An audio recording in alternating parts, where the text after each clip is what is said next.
ભાઈઓ, તમે થોડુંક વિચારો કે જો ખેડૂત ન હોત તો આપણું શું થાત? ખેડૂત રાત દિવસ પોતાના લોહીનું પાણી કરીને મહેનત કરીને કપાસ ઉત્પાદન કરે છે, અનાજનું ઉત્પાદન કરે છે અને તેનાથી થોડાક પૈસા આપીને ખરીદી લઈએ છીએ આપણે અને પેન્ટ શર્ટ પહેરીને સારું સારું બનાવીને ખાઈએ છીએ.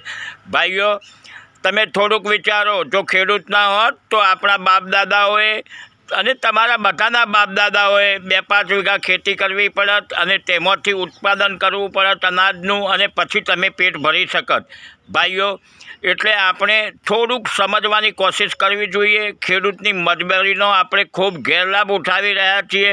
ખેડૂતોની દુર્દશા જે છે તેને આપણે સમજી શકતા નથી અને ઘણા તો એવા છે મહાત્માઓ કે ખેડૂતની આંખે ઊંધા પાટા બાંધીને એમના જોડેથી પણ લઈ જાય છે અને લીલા લહેર કરે છે. ભાઈઓ, ખેડૂતોની મજબૂરીનો ગેરલાભ ઉઠાવશો નહીં અને ખેડૂતોના હમદર્દ બનો.